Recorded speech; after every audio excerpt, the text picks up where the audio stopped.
सबैजनालाई जय मसी। तपाईँहरूलाई स्वागत छ मेरो युट्युब च्यानलमा। र आज फेरि पनि यो भिडियो लिएर आएको छु है। अनि तपाईँहरूलाई मेरो च्यानलमा स्वागत छ। र अहिले चाहिँ समय भएको छ 10 बजिसकेको छ। म 9 साढे 9मा चाहिँ दुधको ड्युटी गर्दैछु। अनि दार्जिलिङ लेबुङसम्म बिहान 6 बजी पुगेर घर फर्किँदाखेरि चाहिँ साढे 9 10हरू बज्छ। म आएको झन्डै आधा घन्टा जस्तो भयो होला। अनि अहिले बिसौनी म कहीँ छैन, नानीको लुगाहरू धुनु, यताको घरको अलिअलि साफसफाइहरू गर्नु ठिक्कै हुन्छ। भर्खर मैले चिया बनाएर खाएँ है। अनि यहाँ मेरो छोरी युविका पनि छ। युविका हेर, मेरो छोरी युविका पनि छ है। अनि अहिले पनि मैले नानीको लुगाहरू धुँदैछु। नधुँ भने पनि अब छैन काम गरिदिने। अनि आज एउटा बहिनी थियो, बहिनी पनि बिहान त काम गर्नु गयो। अनि मेरो जुन वाइफ छ उहाँलाई त अब चिसो खेलाउनु हुँदैन भनिरहेको छ, 2-3 महिना 1-2 महिना है। त्यही कारणले आफैले गर्नु परिरहेको छ। अनि एकदमै राम्रै लागिरहेको छ। नानीको लुगा धुनु मजा आउँदो रहेछ। यहाँ एक थाक नानीको लुगा धोइरहेको छु। अब यसलाई निचारेर चाहिँ तारतिर सुकाउनुपर्छ। आज घाम पनि छैन। यहाँ मेरो वाइफले सुक्खा कामहरू मात्रै गर्नु भनेको छु, हावाहरू चल्दा नगर्नु, पानीहरू नखेलाउनु भनेर चाहिँ अब उसले यो चाहिँ गर्छ अरे नि त। यति चाहिँ हो। मैले आफ्नो वाइफ चाहिँ एकदमै राम्रो पाएको छु। काम नगर न भन्दा पनि गर्छ, मै गरिदिन्छु भन्दा पनि गर्छ। भयो भयो, उता करके छोड्दैन। इनको कराओ न, इनको अच्छी है तो ये काम करता है ना। यहाँ हेर्नुहोस् है, नानीको लुगाहरू एकदमै लुगा धुन सजिलो छ। तर त्यो टट्टीहरू गुहरू चाहिँ पहेँलो कस्तो खालको हुँदो रहेछ कि एकदम घिन लाग्यो पनि नि धुनु पऱ्यो नानीको, आफ्नै छोराको है। अन्त गर्नु पऱ्यो नि त कामहरू त। र मेरो छोराले हाई काट्दैछ। मेरो छोराले भर्खरै लुगा धुइसकेको फेरि नानुले हग्नु भयो है नानी है। कस्तो राम्रो। हेलो नानु, सामर्थ बेटा, मेरो छोरा। बड़ी बुला रही बोलना तो आप इसका ऐसे करना पड़ेगा, यसो गर्नु परेछ नानु। यचो हामी त केही जान्दैनौँ।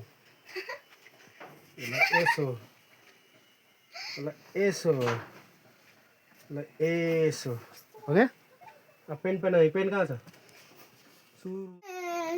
छोराले गीत गाउँदैछ। लै लै लै अब लुगा लाउनुपर्छ, सुरा लाउनुपर्छ। ल ल ल भयो। ए छोराले गीत गाउनु थाल्यो। र अहिले चाहिँ म भात पकाउन आएको छु है। भात पकाएर गोरुको सुप बनाएर चाहिँ है खाना खानुपर्छ।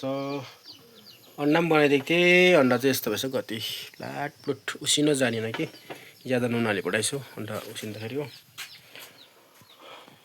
फेरि लुगा यति थुप्रिरहेको छ। गोरुको सुप बनाउनुको लागि हो, हड्डी कड्डी।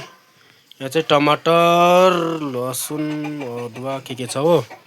त्यस्तो बनाउनु त जान्दिनँ, अब कोसिस गर्छु बनाउनु त। म चाहिँ गोरुको मासु बनाउनु सुरु गरेको है। अब कस्तो हुन्छ हेरौँ। यहाँ चाहिँ गोरुको मासु त के हड्डी सुप छ। यसलाई त ठ्याक्कै टिपेँ होइन मैले,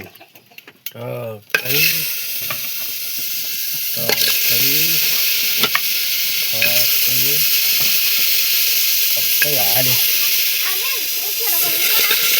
भित्र होला। यसो गर्नुपर्नेछ हो। हेरौँ के हुन्छ। मैले गोरुको मासु चाहिँ बनाएँ, तर जानिनँ, मतलब ज्यादा खोर्सानी हालेछु। अन्त पिरो भएर उसले खानु पनि सकेन। अन्त त्यही के भन्छ सब्जीको सुपहरू बनाइदिएँ, सिबी गाजरहरू, त्यो पनि खाएन। अहिले खान्छ होला। अनि भर्खरै सुँगुरको खोरहरू साफसफाइ भयो है। यहाँ हेर्नुहोस्, 18वटा ओथ्रामा 8वटा छ। त्यो पनि अपाइचहरू जन्मेको छ। खै यो त मरेकै हो। यो त हिजो मर्नु हालेको थियो, बाजेको थियो बौडेर। ए राम्रो रहेछ। यो चाहिँ मेरो सम्पत्ति।